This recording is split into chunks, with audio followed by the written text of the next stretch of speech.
Welcome to the Amazon EC2 for Beginners course. In this course, I'm going to teach you about the Amazon Elastic Compute Cloud, Amazon EC2. EC2 enables us to deploy virtual servers in the cloud, which are basically virtual machines if you're familiar with that terminology. We call them instances in EC2. We can launch instances running Windows, Linux. There's even options for deploying Mac OS hosts as well. Now, AWS provide management for the underlying platform, including the hardware, the virtualization layer, and they expose the controls for us to then deploy our instances. They also have a service called Amazon EC2 Autoscaling for automatically launching and terminating instances based on things like performance metrics or a schedule. So we can automatically scale the amount of instances running our application that we need at any point in time. And then we can put a load balancer in front using the Elastic Load Balancing service as well. Now we're going to cover all of that in this course. I'll start off with teaching what EC2 is. I'll show you how to launch instances into your AWS account. I'll show you how to connect to those instances, whether they're Linux or Windows, using different protocols. And then we'll look at how we can actually auto-scale the instances and deploy applications like web servers on top of our instances. So I'll have you deploying a auto-scaling group of web instances and then put a load balancer in front so that you can actually see how load balancing works in action as well. So there are lots of hands-on labs in this course, meaning you can build some practical experience and capability with EC2, auto-scaling and load balancing. So I really hope you enjoy the course. Welcome back. In this video, I'm going to cover the Amazon Elastic Compute Cloud EC2. EC2 is a service in which we can run EC2 instances in the cloud, and EC2 instances are basically virtual servers. So when we learned about virtualization earlier, this is exactly what we're talking about here. So there's a host server in the AWS data center, or of course there's hundreds and thousands of these things. And AWS manage those host servers, and they run their own virtualization. They use a combination of Xen and Nitro. Those are different hypervisors that they use. That's the virtualization layer. We then get to launch EC2 instances. We manage the instance. So here, for example, I have a EC2 instance and it has a certain amount of hardware assigned to it. Of course, we get to choose that, and the way that we choose how much hardware is assigned to our instance is by choosing an instance type. There are instance families, and then within each family there's instance types, and they come with varying combinations of CPU, memory, storage, and also networking capabilities. So here I've got one with Windows. There are other options as well. Mainly with EC2 you're choosing Windows or Linux. There is a version of EC2 where you can launch a Mac OS operating system. It's basically a dedicated piece of hardware. It's quite expensive to run compared to Windows and Linux instances, but it is there for use cases where you need Mac OS. So essentially EC2 is a virtualization stack. It's infrastructure as a service, or IaaS. AWS are managing the underlying infrastructure, and all we have to do is manage from the operating system upwards. So we get to launch our instances, choose the operating system, choose what the hardware is that we want to be assigned, depending of course on our workload and our requirements, and then we manage that operating system and the applications that are running on top of it. Networking is quite important to understand when it comes to EC2. So let's just look firstly at the IP address options. We can have a public IP address. If you launch an instance into a public subnet, we'll cover that more shortly, then by default it's going to receive a public IP address. Now that means that you can communicate on the internet, and you can also have your instance accessible from the internet. So if it's a web server, for example, of course that's what you're going to want. Now the thing to know about the public IP addresses is that they are lost when the instance is stopped. So if you stop and start your instance, it's going to gain a new public IP address. These are for public subnets. There's no charge for using them, and they're actually associated with a private address on the instance. In fact, in the operating system of the instance, if you try to find out what the IP address is by running a command like ipconfig or ifconfig, you're not going to see the public address. It's actually mapped externally to the operating system through the Elastic Network interface. What you will see on the instance is a private IP address. So all instances always have private IP addresses, and those are retained when the instance is stopped and then started back up again. And they're for public and private subnets. It doesn't matter, you always have private addresses.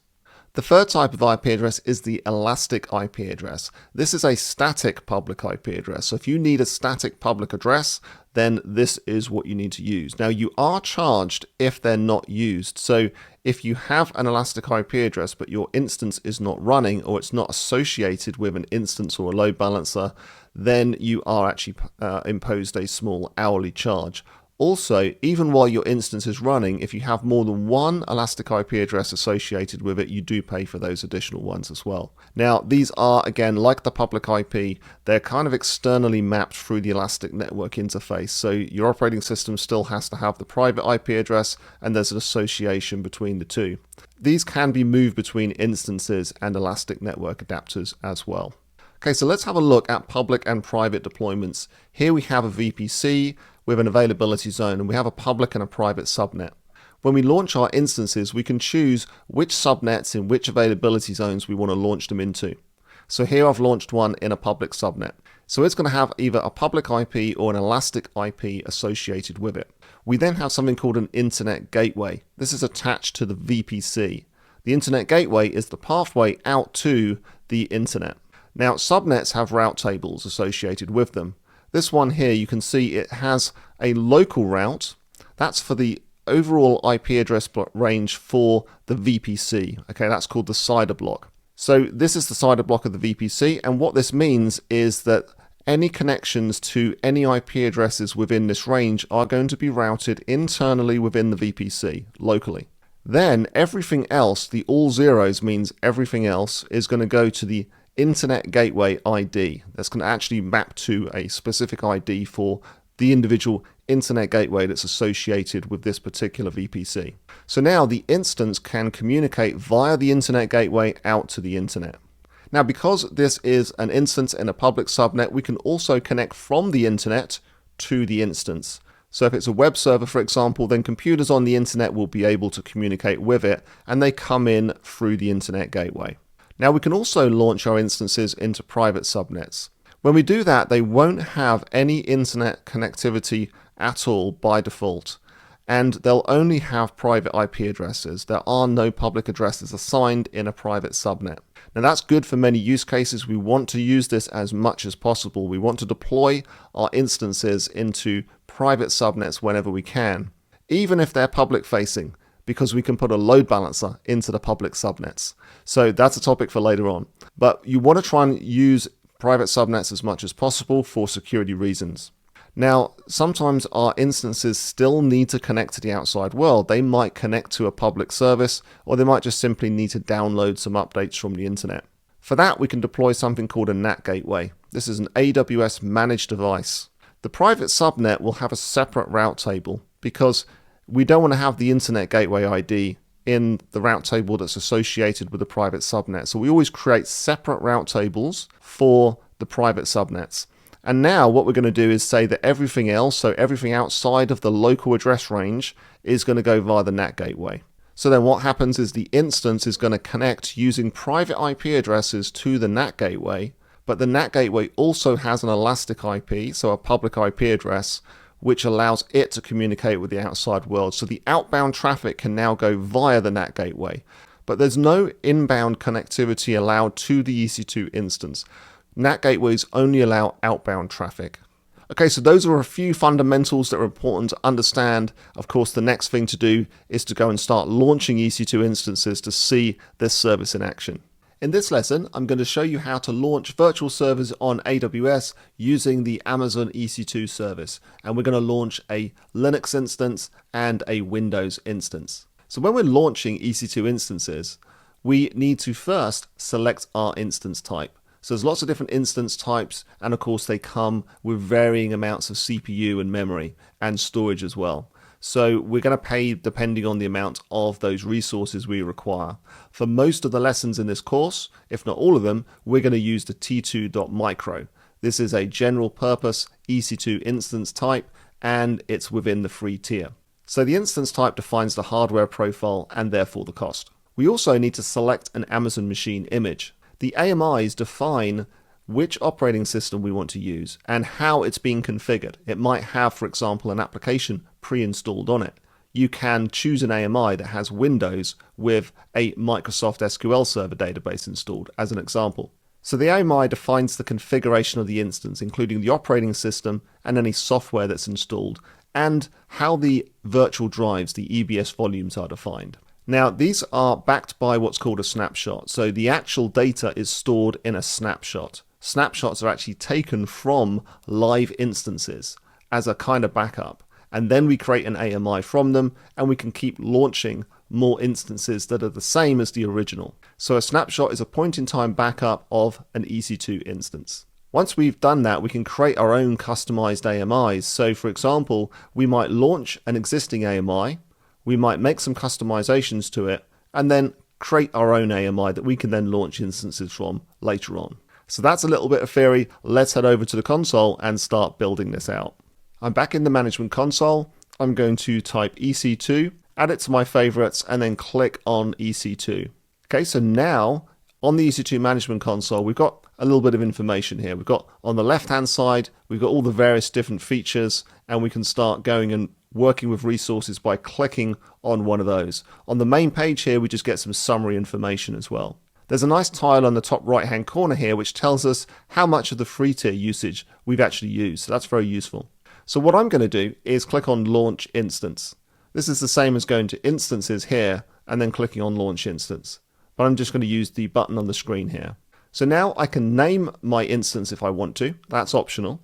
Well, I'm going to call this Linux-Server. Let's scroll down a little way. Now we can see the application and OS images, the AMI, the Amazon Machine image. Now by default, it's selected the Amazon Linux. That's a version of Linux that's been customized by AWS. It includes a variety of things, like it includes certain agents and the command line interface for AWS. The Amazon Linux AMI has been customized by AWS, and it includes certain agents and the AWS command line interface. So it's very useful. So here we've chosen the Amazon Linux 2023 AMI. That's actually been selected for us. And it says free tier eligible, which is good news. Now, if we scroll down a little way, now we've got the instance type. So here, T2 Micro is selected by default, free tier eligible. That's good news. If we wanted to change it, we could click on the little arrow, and then we can choose from one of the different options here. I'm going to leave it as it is. Next, we have the key pair. Key pairs are used for connecting to our instances using the secure shell if we're connecting from outside AWS, for example. Now, I don't have any key pairs, so I'm going to create a new one. I'm going to leave the default RSA and .pem, and I'm going to give this a name that's descriptive. So I'll call this DCT Lab Training -US East 1. And then I'm just going to create the key pair. Now, what's going to happen is that will have downloaded a file to my computer. This is actually using cryptography, public and private keys. The private key has been downloaded to your computer. It's probably in your downloads directory. Make sure you move that somewhere where you can find it later on and where it is kept securely, because it is sensitive information. Anybody with that particular file will be able to connect to your instances and manage them. Okay, so that's all we need to do there for now. It's selected the key pair for us once we've created it. For network settings, we're going to leave some of the defaults here, but we need to create a new security group. Now, if I do it from here, it's going to give it a weird name. Okay, so rather, I would prefer to click on Edit, and then I can actually give it a name. And I'm going to call this Web Access. I'm going to copy that name into the description, and then here we have SSH. Okay, that's all I need for now, secure shell. And it's going to allow any source address. The zeros means any source IP address. That's all good news. That gives me the ability to connect. Okay, so let's scroll down a little way, and we're going to leave the storage as the defaults. And actually, that's all we need to do for now. There's some more advanced options. We'll get to those in another lesson. I just want one of these instances. I'm happy with the summary here, so I'm just going to launch. So that instance is launching. I can click on View All Instances, and we can see that it's pending. So that should change to a running state soon. We can see lots of information by clicking on the instance. And now I can see its instance ID, a unique identifier, public IP address, the private IP address. It also has a public and private DNS name that we can use.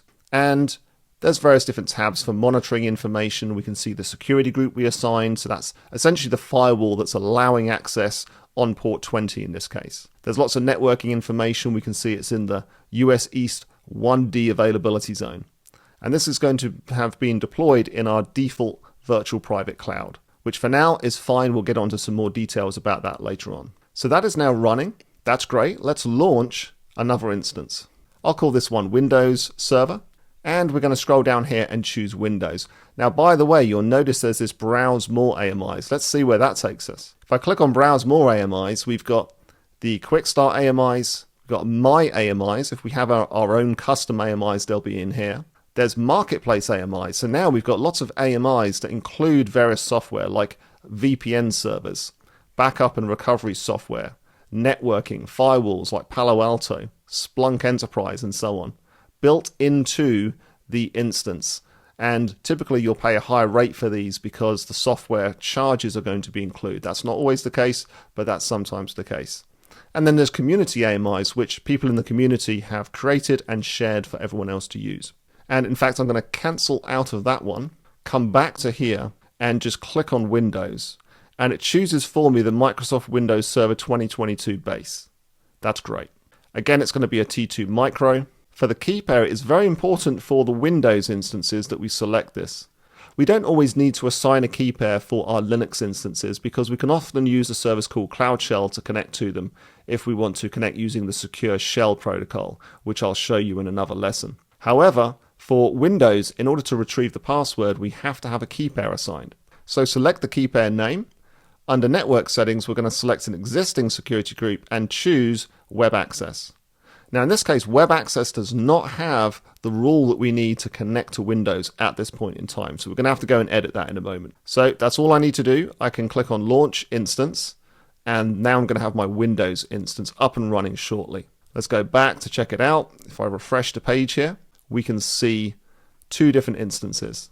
By the way, you can filter by state up here. So for example, if I filter by running, I only see my running instances. So sometimes that happens for you by default. So if you can't see what you're expecting to see, make sure it's set to all states. Now, I need to be able to connect to my Windows server, and I want to use the remote desktop protocol. So under security here, I can see that I have a security group, which has port 22 open. That's not for the remote desktop protocol, that's for the Linux server when we use the secure shell protocol. Okay, so I can click on the security group here to edit it, or on the left-hand side under network and security, we can choose security groups, and I can find the same security group here. I'll click on the ID. We have inbound and outbound rules. I only want to edit the inbound rules at the moment, so I'm going to click on Edit Inbound Rules. I'm going to add a rule, click on this box here, and I'm going to type RDP to easily find the RDP protocol, which will allow access on port 3389. And then I'm going to change to Anywhere IPv4, allowing any source address, and then Save Rules. So that's it. We've launched our two instances, and we have to wait a couple of minutes for the Windows instance before we're going to be able to connect to it. The Linux server would be ready now, and that's what we're going to do in another lesson. We're going to leave these two running, and I'm going to show you how you can connect to Linux using the secure shell protocol and Windows using the remote desktop protocol. Welcome back. In this lesson, I'm going to show you how to connect to your EC2 instances using the secure shell protocol and the RDP protocol. So you should have your Linux and Windows instance running in EC2. Back in the EC2 management console, I've selected my Linux server. Now we can see that we've got a public IP address and we've got a public IP DNS address as well. So if we want to, we can use those to connect from the outside world. Now let's have a look at the various different ways that we can connect.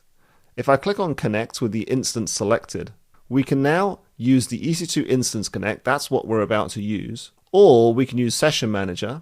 This is using the Systems Manager service. It's one of the features of Systems Manager. It gives us a very secure way of connecting without opening any ports.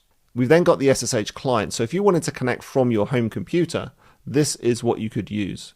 You would need your private key pair, your private key file, that is. So remember earlier on we created a key pair and it downloaded a file to our computer. That's the private key file. And it actually gives us the full command. So we can see the command is ssh-i, then the name of the PEM file, that's the file that was downloaded, the key pair. So yours is going to be different. And then EC2 user, EC2-user at, and then we've got the public DNS name. Or this could be the public IP address.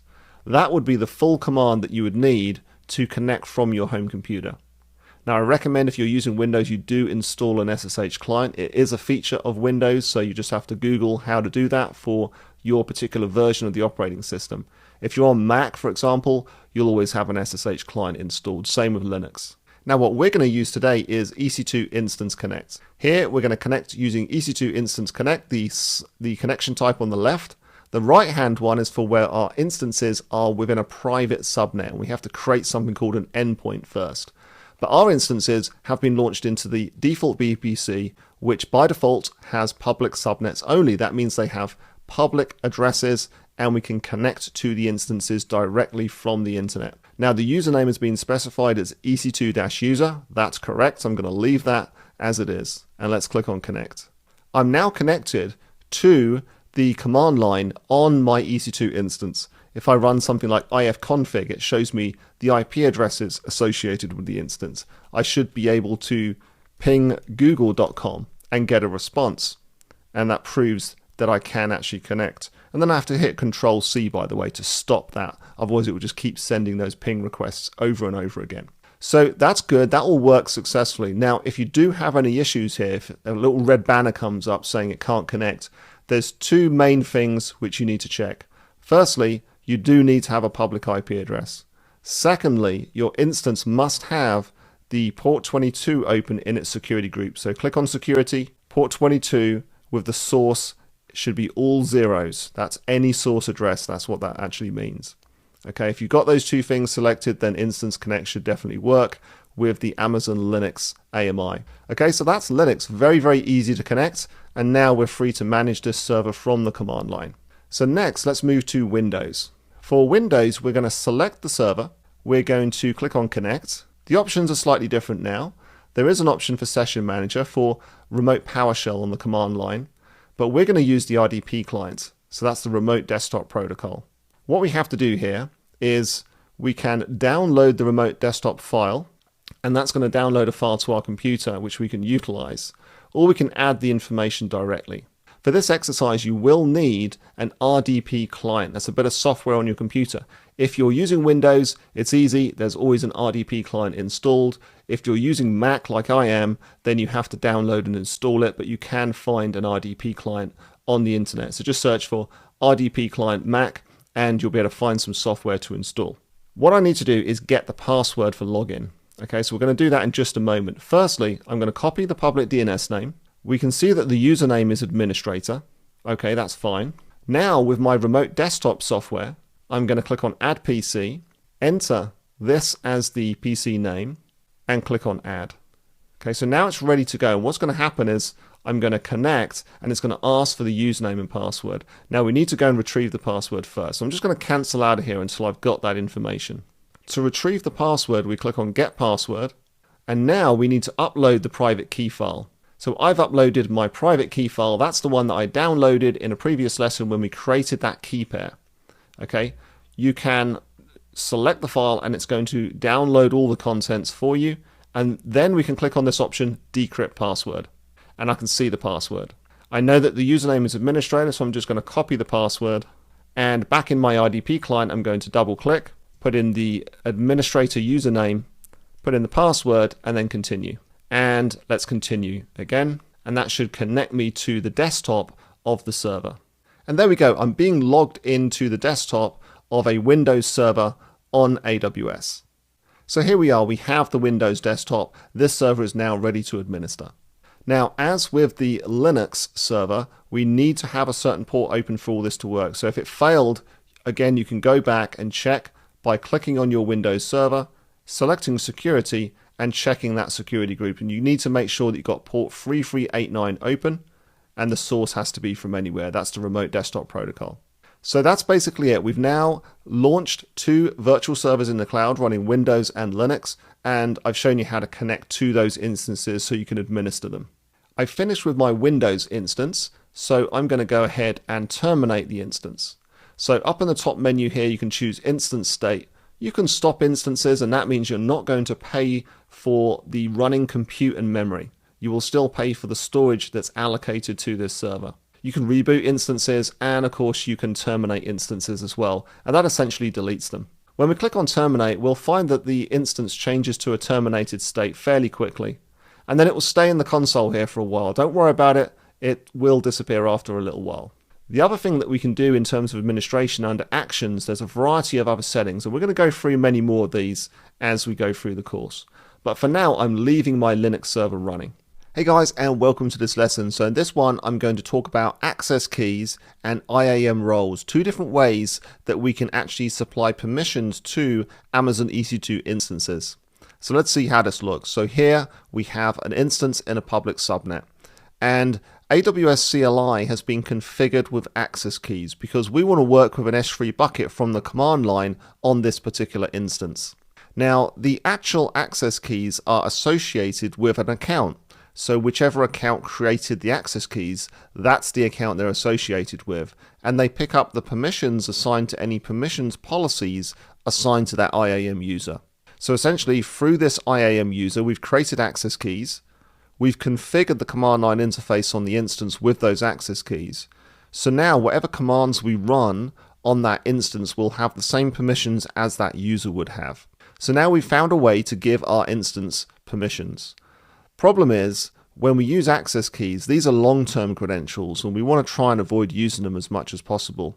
Because if they're compromised, then someone gets access to those keys, they get access essentially to our account. And they are actually stored in plain text on the actual instance itself, so not really the most secure configuration. Instead, what we can do is we can utilize IAM roles. Roles have policies assigned to them, so now we can supply the permissions that we want our instance to have. There's no credentials stored on the instance, so we don't have that security exposure that we have with those access keys. Now the instance is going to assume the role and gain the access permissions that it needs on the S3 bucket. Okay, so two different ways of performing the same thing, but the second way, this way, is more secure than using access keys. So we want to try and use this method whenever we can. One thing to note when we're using IAM roles is it is utilizing the AWS Security Token Service, AWS STS, in order to gain credentials. So it's actually gaining essentially access keys, but those access keys have a much shorter expiration. And the instance will automatically renegotiate with STS and get some new credentials before they expire. So it's all happening automatically in the background. And those shorter term credentials are, of course, more secure than if we have the long-term ones stored in plain text on the computer. So this is the best option. We're going to use these as much as possible. That's it for this lesson. I will see you in the next one. Hey guys, in this lesson, we're going to work with access keys and IAM roles on Amazon EC2 instances. So let's head over to the console. Back in the console here, I still have a Linux server running, has a public IP address, and I'm able to connect to this instance. So let's go ahead and connect using EC2 Instance Connect. So I'm logged into the console. I can run commands on Windows. Now, the great thing about the Amazon Linux 2023 AMI, or one of the great things, is it has the AWS command line interface already installed. So I can run commands like AWS S3 LS. But when I do so, I get this message, unable to locate credentials. You can configure credentials by running AWS configure. So it basically means we do not have any permissions. That makes sense. Even though I have permissions under my user account, Linux, the operating system, does not have any permissions. That's a good thing. We don't want it to inherit permissions from us. In fact, we're actually logged in as a user called EC2 user. That user account does not have too many permissions on Linux, certainly doesn't have any permissions to any AWS services. So what we need to do is supply those permissions. Now there's two ways of doing that. One is through access keys. That's when we use the AWS configure. The other is an IAM role. So let's head over to the IAM service, open that up in a new tab. And what I need to do to get some access keys, I'm going to click on users, choose my user account, go to security credentials, and then we're going to come down here to where it says create access key. I'm going to choose command line interface as the use case. And straight away you can see there's a bit of a warning here. There's better ways of doing this, and there certainly are. This is not the recommended way to actually administer your servers or provide permissions to your servers so that they can access AWS applications. The role is the better way. For now, I'm okay with this because I just want to demonstrate it to you. Let's click on Next. I don't need a description, and create access key. Now this information is displayed to you now. You can retrieve the access key later on. You can only retrieve the secret access key now, and optionally you can download it. This is very important information. This is essentially like a username and password, because anyone with this access key and secret access key are able to perform API actions in your account, and they will inherit your user permissions. Okay, so very dangerous. Watch out for that. Now I'm going to copy the access key, come back to the server, and I'm going to run that AWS configure command. It's now going to ask me for the access key ID. I'll paste it in. It's going to ask for the secret access key. I'm going to copy that, come back, paste it in, and then it wants the region name or the default region. I'm going to set mine to US East 1 with dashes in between, and press enter, and enter again.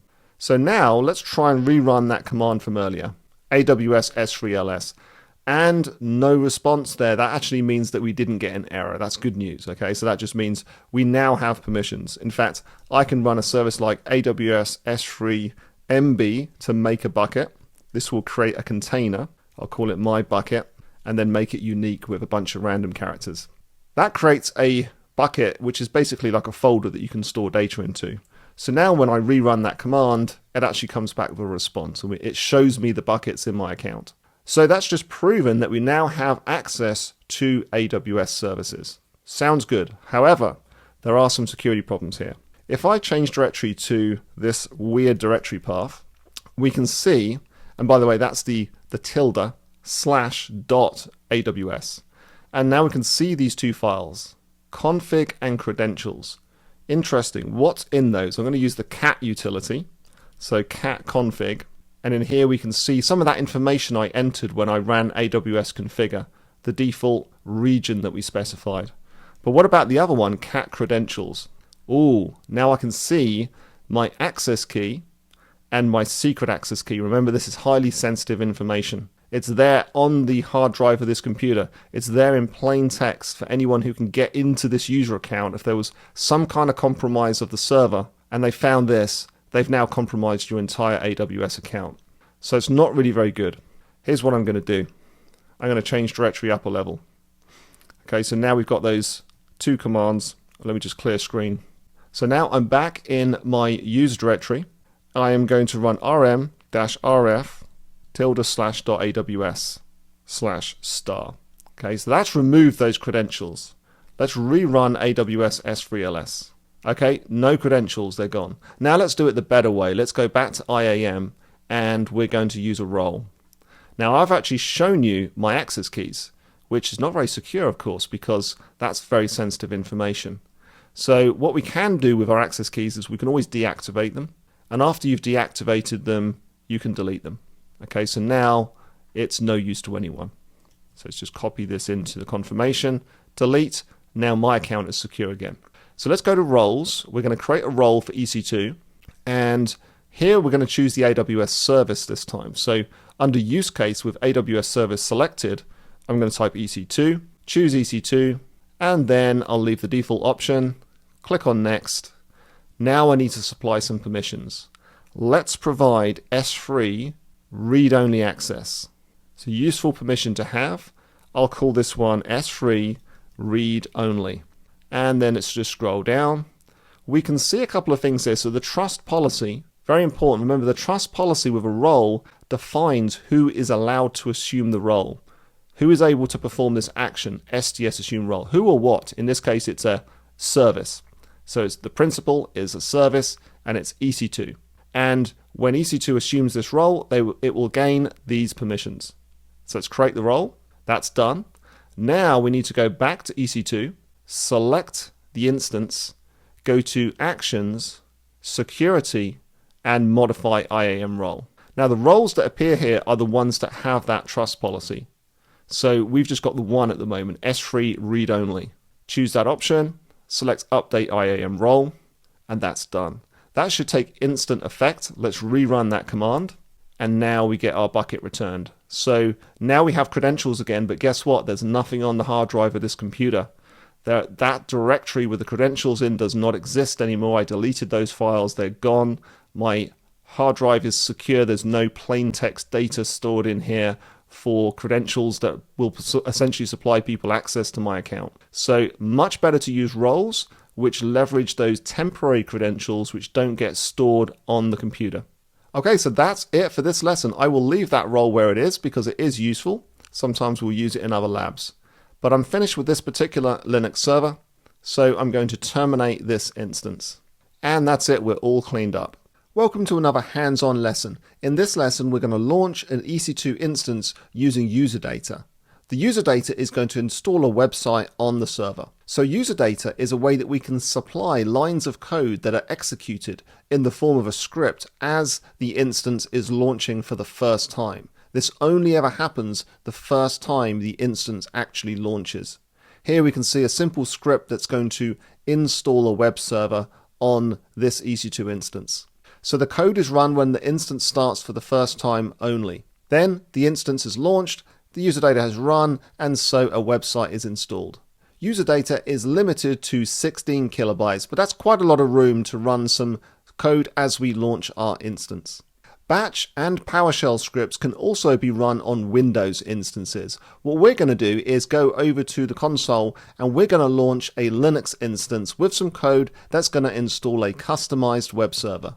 The first thing you'll need to do is open up the course download. Of course, the course download can be found from the last lesson of section 1 of the course. Once you've downloaded it, go into the Amazon EC2 folder and you will find this userdata-webserver.sh. So a simple shell script. You don't need to know what this code actually does if this is not your thing, but I will explain it at a high level anyway. And there's a few comments in this code to help you understand it. Firstly, this line here will update the system with the latest patches. Then we install HTTPD, that's the Apache web server.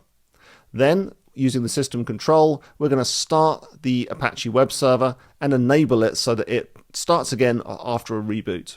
The next section of code is going to assign a couple of variables.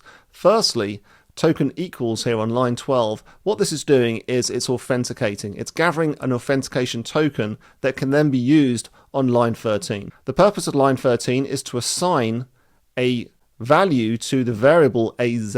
So that is the availability zone. And the way it does it is after authenticating using the token, it's going to call the instance metadata service, which can gather information about the instance.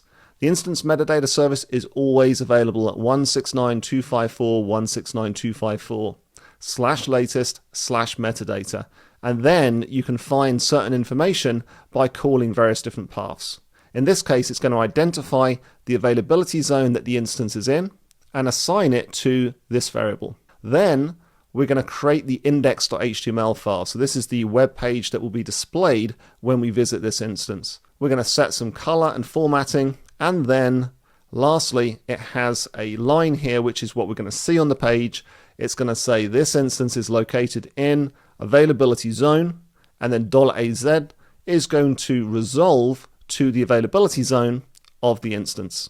So it will let us know which availability zone this instance is in. That's going to be really useful when we go to the auto scaling and the load balancing labs. So I'm just going to select all of this code and copy it to my clipboard. Now I'm back in EC2. I'm going to click on Launch Instances, and this is going to be my web server. I'm going to use the Amazon Linux AMI. It's going to be a T2 micro instance type, so it's free tier. I don't need a key pair in this instance. And for network settings, I'm going to select one of the existing security groups. I've got my web access security group. We need to adjust the rules on that security group shortly. Let's come down now and expand advanced details. Go all the way to the bottom of this page. And this is where we can enter the user data. All I have to do is paste my user data in here. Then we're going to launch the instance. That's all there is to it. And that code is going to run as the instance boots. Now, I do need to go and check my security group. If I select my web server and go to security, well, I've got these two ports open for management, but I don't have port 80 open, which is what I need for a website. So I'm going to click on the security group. And for inbound rules, I'm going to edit inbound rules. And then I'm going to click on add rule, custom, type HTTP. Let's choose HTTP. We don't have a certificate, so it's not HTTPS, which is the encrypted version. It's just HTTP. And we want to enable access from anywhere because we want people on the internet to be able to connect to our web server. And then let's save rules. So now I've got the rules set up correctly for access. Hopefully the code has run already. So let's go over to the public IPv4 address, open a new browser window, paste that in, and there we go. We have a message on the screen that says this instance is located in availability zone US East 1D. And of course, we can always validate that on the networking page. There it is, US East 1D. So the code is working exactly as expected. It's gone through and run that code as the system launches. If you want to view the user data associated with an instance, you can click on Actions, Instance Settings, Edit User Data. It tells you here that to edit the instance's user data, you have to stop the instance. And that's fine, you can do that, but it won't run again anyway. It only runs the first time the instance launches. But here we go, we can see the user data that's been run on this system. I'm going to cancel out of there. And I have finished with this demonstration, so I'm going to click on Instance State and terminate my EC2 instance. In this lesson, I'm going to cover Amazon EC2 Autoscaling. Autoscaling is a really important service for maintaining the availability and automatic scaling of our EC2 instances. What it does is it will automatically launch or terminate instances based on whether the instance needs to be replaced or potentially you need to increase or decrease the capacity of your cluster. So you get to maintain the availability of your application and then scale it in response to certain things like changes in demand. It works with many different services. So we have EC2, it's actually launching and terminating EC2 instances. The Elastic Container Service, where it can be used to launch or terminate the nodes on which the actual containers run, and the same for the Elastic Kubernetes service as well. It integrates with quite a few different AWS services. A few of the important ones are, firstly, CloudWatch for monitoring and scaling. Your instances are constantly sending information to CloudWatch, and that can be information such as metrics on the CPU utilization. That information can be utilized by autoscaling to determine whether it needs to scale the cluster out or in, so adding more nodes or terminating nodes. We've got elastic load balancing for distribution of connections. If you're automatically scaling your instances, so autoscaling is adding instances to the deployment, then you want to make sure that the load balancer knows about that so that it can send incoming connections. So there's an integration there between the ASG, the autoscaling group, and the load balancer. And EC2 spot instances for cost optimization. Amazon VPC, of course, because we want the EC2 autoscaling group to deploy the instances within a VPC and across availability zones. So let's have a look at what it looks like in a nice diagram here. So here we have two availability zones, each with a subnet. Doesn't matter whether it's public or private, this one's public. And we create an autoscaling group. And then we can define the number of instances we want to be running in that autoscaling group. So here we might have defined that 4 is an acceptable number. That's how many we want to run at a steady state. Now there's two different scenarios I'm going to show you here. One is automatic scaling. So what's happening all the time is the instances are sending through information to CloudWatch, depending on the type of monitoring, either basic or detailed. That's either every 5 minutes or 1 minute. So they're sending metrics to CloudWatch, things like the CPU utilization. Now, if the metric reports that the nodes have in aggregate exceeded 80% utilization of their CPUs, CloudWatch can notify autoscaling to actually add a new node. So it's going to launch a new instance into that autoscaling group. And this is all happening within CloudWatch using CloudWatch alarms. Alarms get created with certain thresholds for CPU utilization, and once those are breached, either instances need to be launched or they need to be terminated to bring the cluster back down to a number that's appropriate to the amount of demand at that point in time. So we want to cost optimize as much as we can. Now the second scenario is maintaining availability. Of course, instances can fail for some reason. Here the status checks have failed on one of these instances. So again, EC2 autoscaling is able to launch a replacement because that node failed. So those are the fundamentals of autoscaling. It's maintaining availability and scaling based on demand. So scaling out when we need more instances and scaling back in again by terminating instances when we no longer need them. And of course, it's going to talk to the load balancer to make sure the load balancer knows where to send incoming connections. With auto-scaling, the scaling is horizontal. We're scaling out. So we're adding instances or we're terminating instances. So it's providing both elasticity and scalability. Elasticity is the scaling out. But then elastic means that it's able to scale back in again as well. So we're not just adding capacity, we're removing it when we no longer need it. Autoscaling will respond to EC2 status checks as well as CloudWatch metrics. And it can scale based on demand, so the performance, or we can do it on a schedule instead. So we can say, well, we know that we're going to need more capacity at a certain point in time, maybe 9 a.m. on a Monday morning when people are starting to utilize the application more. So we can scale on a schedule ahead of that point in time to make sure we've got the capacity if we want to. And it's scaling policies that we create which define how the auto-scaling group will change to demand based on those metrics or based on schedules. So let's have a look at the config.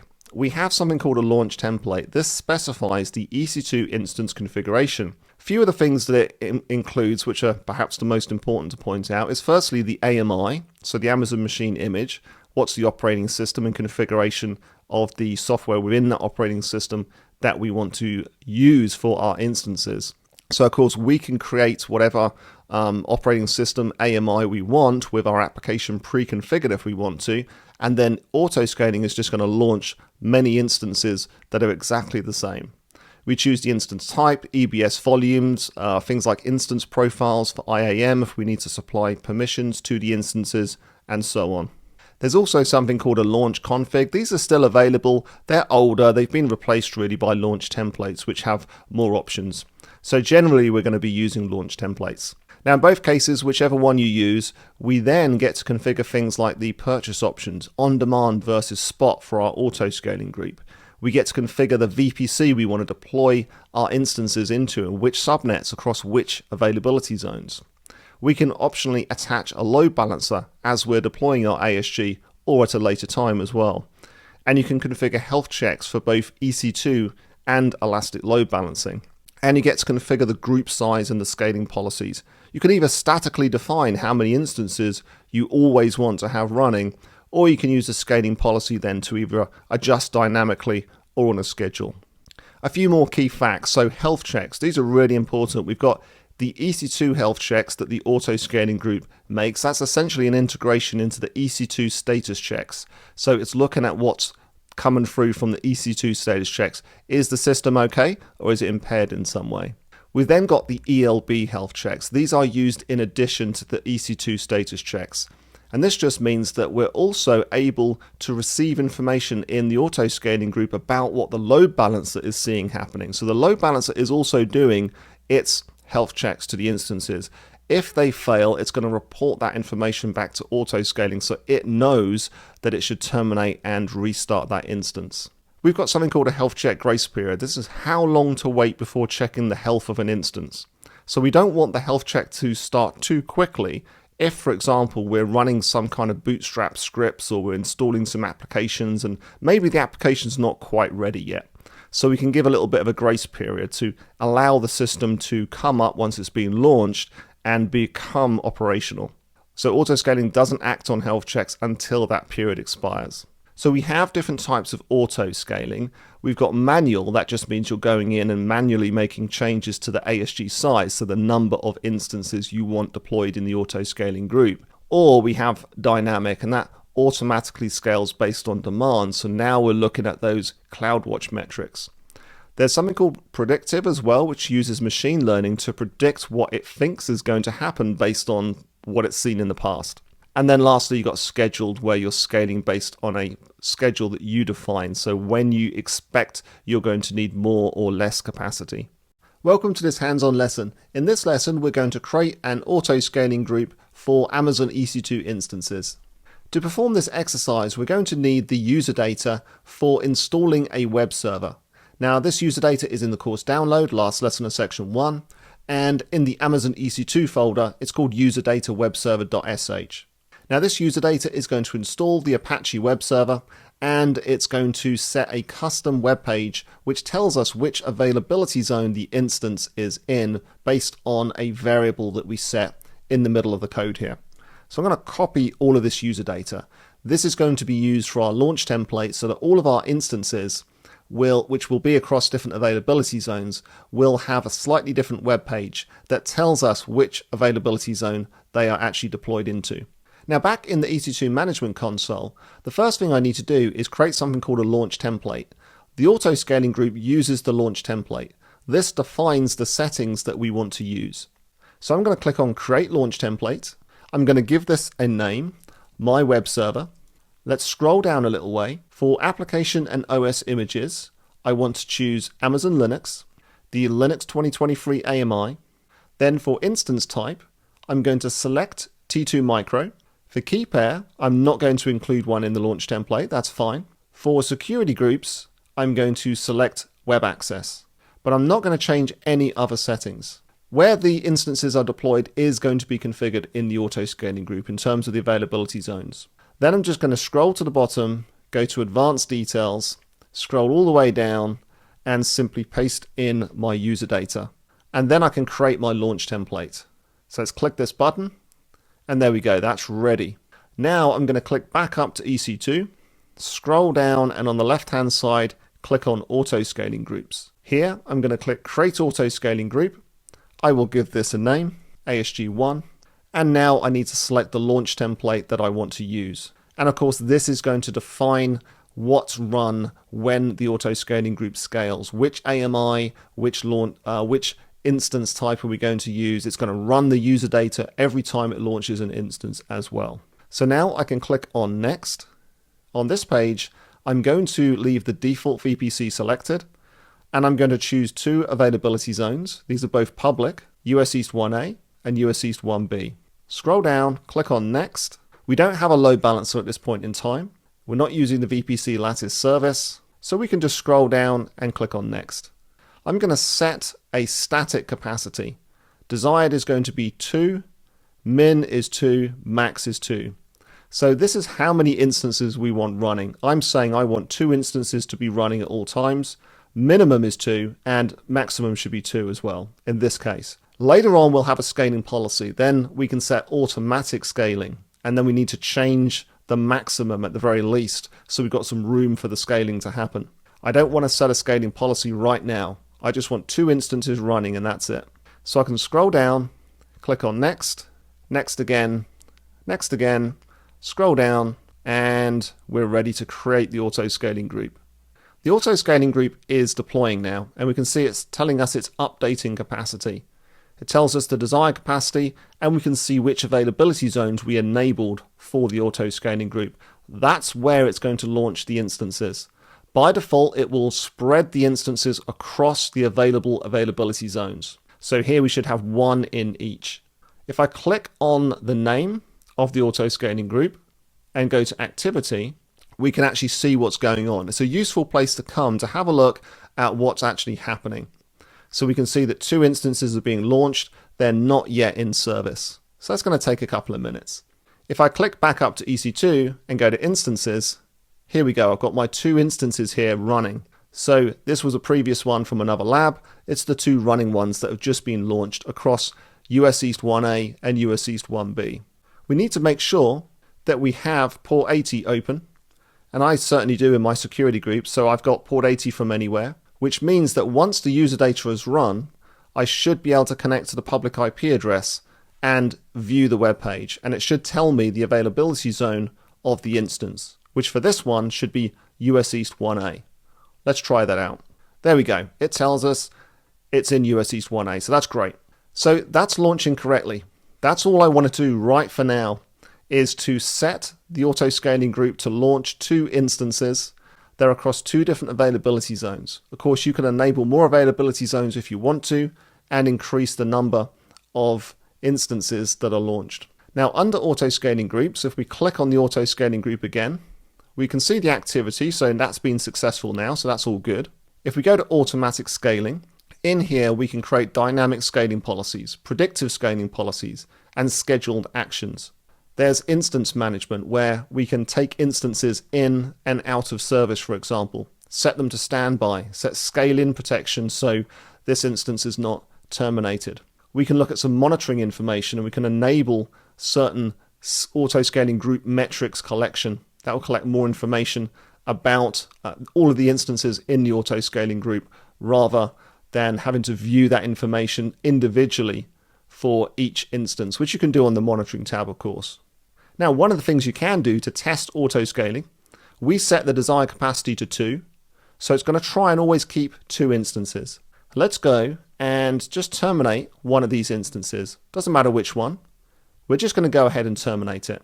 And what should happen is, over the course of the next couple of minutes, the auto-scaling group will notice that this instance is no longer accessible. It picks up this information from the status checks, the EC2 instance status checks. That means it's going to identify the problem, it's going to realize that we are no longer at the desired capacity, and it's going to launch a new instance. And you can watch in the auto-scaling group on the activity tab for this to happen. It does take a couple of minutes, so just leave that to happen, keep an eye on the activity, and then go up to instances, and in a couple of minutes time you should see a new instance launched. Just a minute or two later, I can now see a couple of new entries in the activity log. One said terminating EC2 instance, and it says the instance was taken out of service in response to an EC2 health check indicating it had been terminated or stopped. That all makes sense. And now it's launching a new one. So if I come back up to instances, let's give this a refresh, and now we can see we've got 2 running instances again. So that's all working exactly as expected.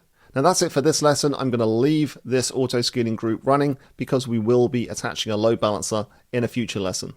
Hey guys, in this lesson I'm going to cover Amazon Elastic Load Balancing. So load balancers provide high availability and fault tolerance. Essentially they're a single endpoint, so a single DNS name or IP address behind which a bunch of different instances sit. So it's going to automatically distribute connections to those EC2 instances. Now it's not just EC2 by the way, so targets include EC2 instances, also ECS containers. You've got IP addresses as a target as well, and Lambda functions, and also other load balancers, so you can actually chain them together. There's some use cases where that's advantageous. So let's have a look at it in action. So here we have a few EC2 instances deployed in an ASG, an auto-scaling group, across multiple subnets in different availability zones. So when users come in, the load balancer is automatically distributing connections. If an instance fails, then it's going to be taken out of action. Now, Elastic Load Balancing will perform health checks. So the target group, that's the collection of the targets that you define some characteristics for and some configuration settings. The target group is going to perform health checks. So it's going to check those instances. For example, if they are web servers, it might connect on port 80, so the HTTP port, and just check a certain URL path to see if it gets a positive response, a 200 return code. Now, if it gets that success code, then it's going to assume that that instance is healthy and working and operational. If it doesn't get a successful response, then it's going to assume that instance is out of action. So after a few tries, it's going to take it out of action, and it's going to redistribute connections to a different EC2 instance. This is the point where the load balancer can also, with integration into auto-scaling, notify auto-scaling that this instance is not responding to health checks, and auto-scaling will terminate and then replace that instance. So here, user 1 is actually reconnected from instance 1 to instance 4 so that their session continues. The ELB takes the instance 1 out of service because of the failed health check, and then auto-scaling is going to terminate it. And then, of course, it can replace it. So now we have instance 5 replacing the first instance that was terminated previously. So now we have that level of availability and fault tolerance across multiple availability zones. As new users come along, of course, they get distributed. Now, by default, auto-scaling is going to try and spread the load across multiple availability zones, and the load balancer sitting in front is then going to distribute connections to all of the instances. And again, through integration between auto-scaling and load balancing, as the auto-scaling group launches those instances, it's going to notify the load balancer. So the load balancer actually knows that they're there and then can start sending connections through to them. Now, we've got a few different types of load balancer. There's an old one called the classic load balancer. I'm not going to cover that because it's really been deprecated quite a long time ago, but it's still there in the console. So the important ones are the application load balancer. So this one is a layer 7 load balancer. That means it understands information in the HTTP and HTTPS headers. Okay, layer 7. So it can perform things like path-based routing or host-based routing and a few others. So path-based routing is the path in the URL. So if it's /orders versus /my_account, it can actually send the connection to a different set of targets in a different target group. So that's path-based routing. And that's obviously a layer 7 function. It actually has to look into that URL. It's not just looking at IP addresses and port numbers. Now, these listeners are always HTTP or HTTPS. Next, we have the network load balancer. This is the connection level load balancer. So we say it runs at layer 4 because that's where these port numbers are, the TCP ports and the UDP ports, for example. Those protocols run up there at layer 4. So with this type of load balancer, it offers extremely high performance at extremely low latency. So watch out for those kind of keywords if you're taking an exam because they often come up. So this is the one for TLS offloading as well at scale, so it's very high performance load balancer. One of the other features of the network load balancer, you can have static IPs, so those are elastic IPs in each availability zone. So that means you can hard code those and whitelist them in firewalls, for example. Lastly, we have the gateway load balancer. Very different thing here. What this is actually used for is virtual appliances, so virtual networking appliances like firewalls, intrusion detection systems, intrusion prevention systems. So we're actually able to load balance some of the incoming traffic through to those virtual appliances where they can perform some kind of inspection. So it's using the Geneva protocol instead here. So different load balancers for different use cases. Let's have a look at what those might be. So for the application load balancer, use this one when you have web applications, HTTP and HTTPS, and you need that sort of layer 7 routing capability. It's good for microservices architectures like Docker containers, Lambda targets, which are an option with the ALB. With the NLB, TCP and UDP based applications, extremely low latency, high performance, and static IP addresses, as well as VPC endpoint services as well. And then lastly, for the gateway load balancer, this is where you want to deploy, scale, and manage third-party virtual network appliances. It gives you centralized inspection and monitoring capabilities. So we're talking about firewalls, intrusion detection, intrusion prevention systems, deep packet inspection systems, and other similar virtual network appliances. Welcome back. In this lesson, I'm going to create an application load balancer. Now we've already got an auto scaling group running, so you should have 2 instances across 2 availability zones. We're going to put an ALB in front of our auto scaling group, and we're going to direct traffic to the application load balancer. Then in another lesson, we will adjust the auto scaling configuration to add a scaling policy, and we're going to test actually adding some load to our auto scaling group. Back in the EC2 management console, if I just give this a refresh, I should have my 2 instances running, and they're running through my auto-scaling group. Now, the first thing I need to do for load balancing is go ahead and create what's called a target group. So the target group is going to contain the instances. Let's click on Create Target Group. Here, we need to choose what the target type is. We've got instances, IP addresses, Lambda functions, and application load balancers. Depending on our scenario and the load balancer we're using, some of these options might not work. But in this case, instances is compatible with our application load balancer. We can see, for example, that Lambda functions are a possible target as well, but only for application load balancers. And you can even use an application load balancer as a target for a network load balancer. So let's make sure that instances is selected. We'll give it a name. I'll call it TG1. Here we need to choose the protocol. In this case, it's going to be HTTP because we're going to create an application load balancer. So HTTP port 80, that's where my web server is running. Okay, so I want traffic to come in on HTTP port 80. Next, for IP address type, I'll leave it on IPv4. HTTP 1. The health check protocol is going to stay on HTTP and /. Health checks are performed by the load balancer to check that the instances are actually healthy, they're operational. In this case, it's going to check on the default port for HTTP, which is port 80, and it's just going to check the root of the website. You can add a path on here if you want to check a certain path or a document. You can also set advanced settings, like the thresholds for unhealthy instances before they're taken out of operation, for example. So I'm going to leave those as default settings. Let's click on Next. Here you can add your instances by including them as pending below, but we don't want to do that. I'll show you why in a moment. What we want is we want a dynamic assignment so that every time the auto-scaling group launches new instances in response to changes in demand, or a failed instance, for example, it's going to automatically add them into the target group. If we do it here, we're statically defining which instances should be in the target group. So don't do that. Let's just create the target group. That's done. Now we can create our load balancer. So let's choose load balancers on the left, create load balancer. We need to choose which load balancer we want. We want an application load balancer for this use case. So let's click on create. I will call it simply ALB1. It's going to be internet facing. Internal would be for example, maybe your application logic layer or your backend is in a different private subnet and you're load balancing traffic internally. In this case, it will have a public DNS name that we can connect to from the internet. IP address type will be IPv4. VPC is the default.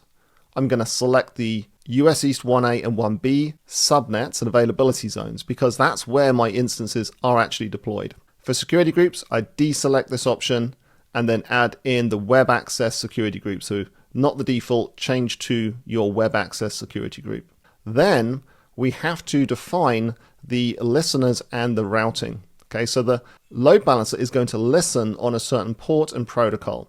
It's listening for connections using the HTTP protocol on port 80. When it receives those connections on the listener, it's going to route the connections through to the target. The target is TG1, the target group. In other words, the instances that are attached to that target group. So that's all we have to do here. We can come down and create the load balancer. Load balancers take a few minutes to become operational. So on this page here, we can see some of the details of load balancer. If you come up a level, you just see the basics and you can see that it's provisioning. Here we have the DNS name. So the DNS name is what we're going to connect to the load balancer with. Once it's up and running, it should become active after a few minutes. Another place you can go to see what's going on is the target group. So we come back to target groups, click on TG1. Here we've got targets. If I click on refresh, there's no targets. Now remember, I said that I wanted to set this up so the auto-scaling group was going to automatically register the targets. So let's go and do that. We're going to come back to auto-scaling, click on the auto-scaling group. I'm going to scroll down the page a little bit to where it says load balancing. Click on edit, select application, network or gateway load balancer target groups, and then select TG1 and click on update. Now let's go back to target groups, and on my target group page, I'm going to give this a refresh and let's see if we've got any targets. We go to targets, refresh here, and there we go. We've got 2 targets that have now been registered in the target group. Now the health status is initial. The load balancer is not ready yet, so the health check actually hasn't even begun. Once the load balancer is ready, which should be quite soon, then the health status should change to healthy, as long as that website is up and running and the security groups are set up correctly. Because remember, we need to be able to perform this health check on the health check port and protocol. That is HTTP, and the path is / HTTP uses port 80 by default. So the security group for the instances must allow connections on the HTTP port. Let's come back, give it a refresh. I don't think it's going to be long now. And very soon we will see this change to healthy. Once we see healthy instances, there we go. Right now it happened dynamically. We are now ready to actually test the load balancer. So I'm going to come back to the load balancers here, select my load balancer, click on DNS name to copy the DNS name to my clipboard. And then let's go over to new browser window, hit enter. And we can see that we've hit the web page of one of our instances in US East 1A. If I refresh the page, it changes to US East 1B. So I've been load balanced between 2 different availability zones, essentially 2 different data centers. It's pretty cool. If I just keep refreshing, we can see I keep getting load balanced across those 2 availability zones. So we have the traffic being spread equally between those 2 AZs. So that's it for this lesson. The load balancer's up and running, auto-scaling's working. In the next lesson, what we're going to do is create a scaling policy. We're going to add a whole bunch of load to our front end so that we then generate more back end load, which will cause the auto scaling group to react and scale. So I'll see you in that lesson.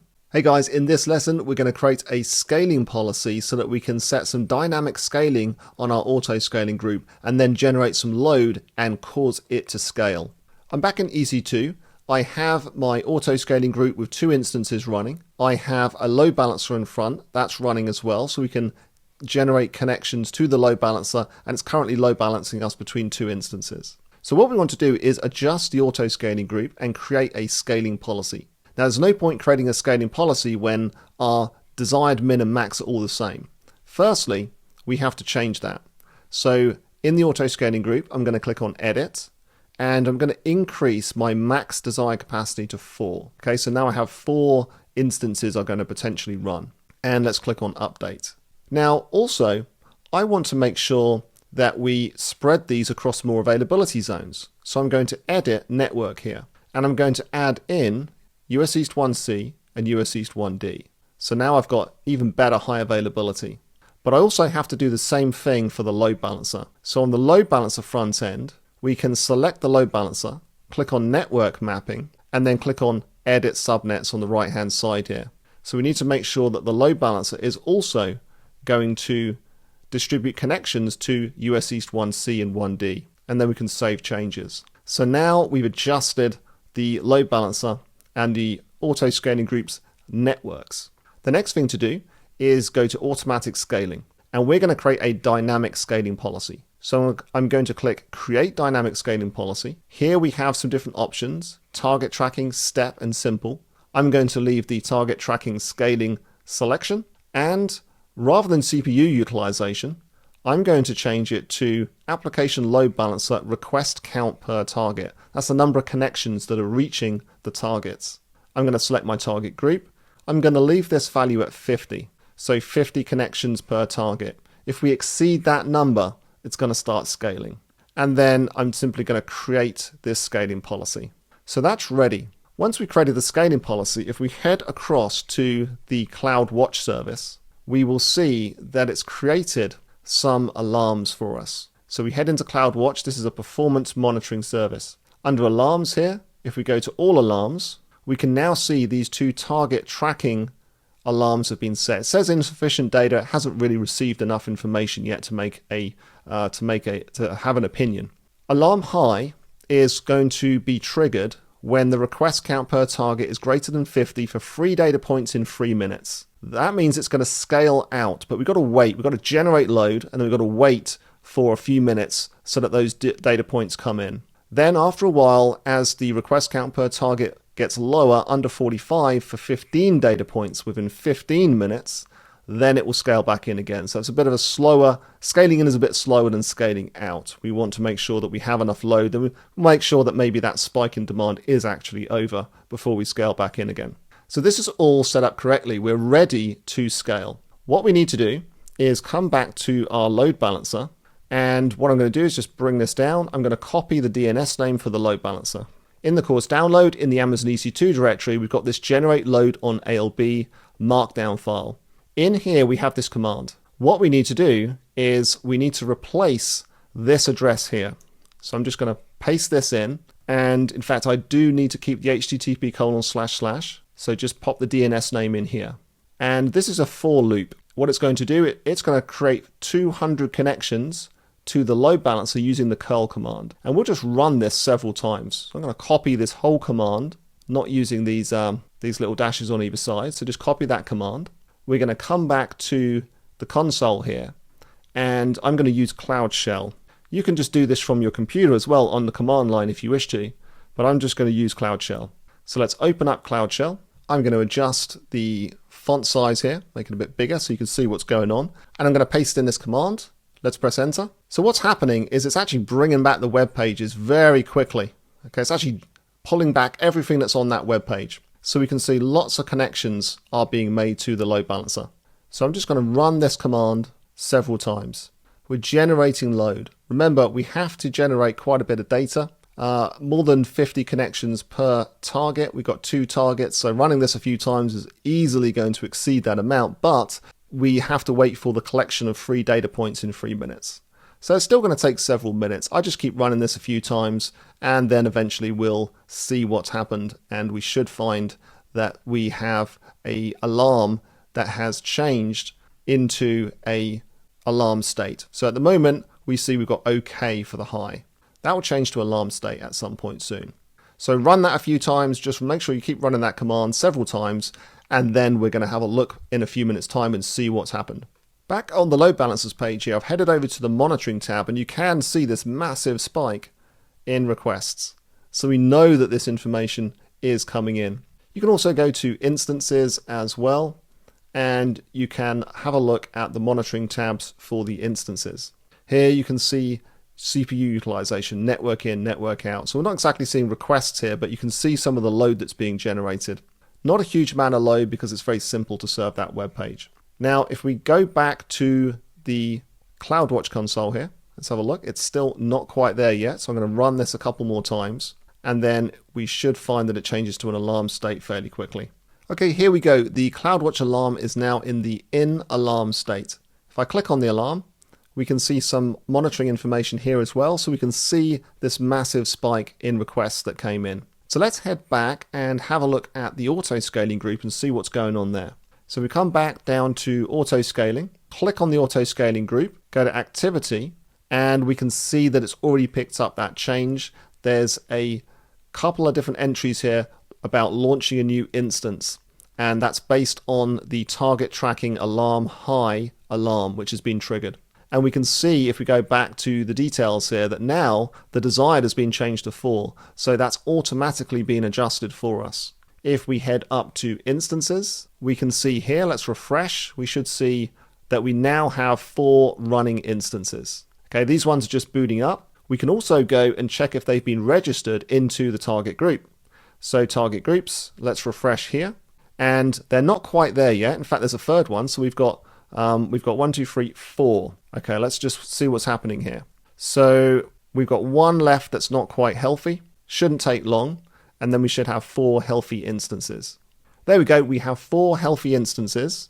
So let's go back to load balancers, copy the DNS name again, put this into a browser window, hit enter. And now we should cycle between A, B, C, and D. Not necessarily in that order, but we're certainly being cycled and load balanced across 4 different availability zones now. So essentially 4 different data centers. Pretty amazing. There we go, 4 different instances. So that is auto-scaling and load balancing. We can see that now our application is going to dynamically adjust to demand. It's going to launch and terminate instances through auto-scaling to make sure we have the right amount of capacity.